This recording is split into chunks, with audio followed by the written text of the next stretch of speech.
Salut à tous, aujourd'hui on déballe le Steelbook 4K Boogie Nights de 1997, deuxième long métrage de Paul Thomas Anderson, réalisé alors qu'il n'a que 26 ans.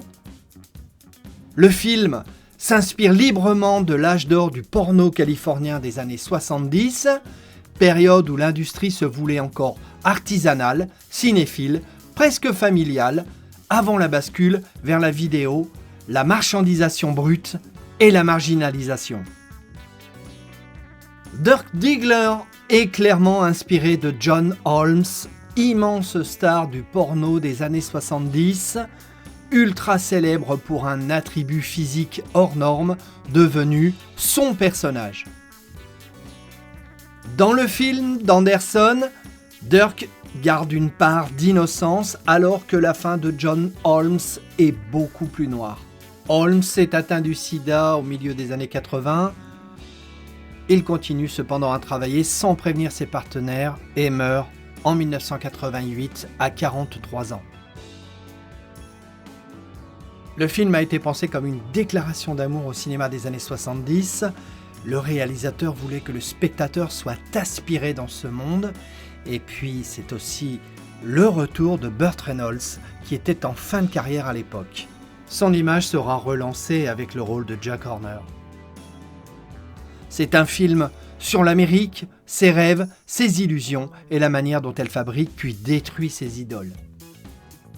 Film hollywoodien canonique qui relate l'émergence, l'ascension, la chute et la rédemption, avec une première partie sur le rêve américain, avec la découverte d'Eddie Adams, naissance de Dirk Diggler, le succès rapide, l'argent, la reconnaissance, la famille de substitution, et une seconde moitié, la désintégration avec la drogue, l'ego, la solitude, le déclin moral et économique, l'arrivée de la vidéo, la fin du cinéma porno artistique, la violence, l'humiliation et la perte de contrôle.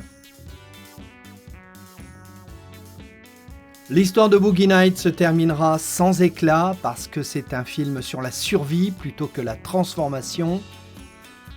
La chute n'enseigne rien, elle use. Les personnages continuent, non pas apaisés, mais ajustés à un monde qui recycle les illusions au lieu de les réparer. Cette fin, désenchantée, cohérente avec le regard de Paul Thomas Anderson, lucide, mélancolique, profondément humain.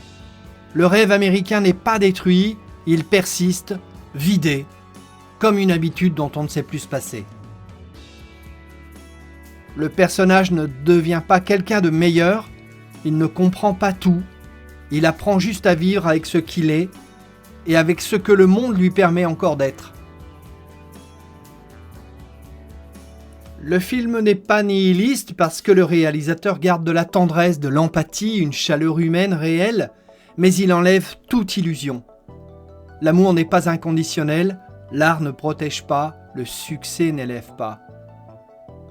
Tout n'est pas foutu, mais voilà ce que ça coûte d'y croire.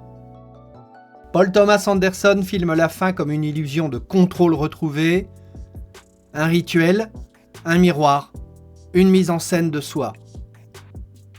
C'est à la fois fragile, triste et nécessaire pour survivre. Parce qu'en fait, la dignité ne vient pas du succès mais du fait de rester debout après l'échec.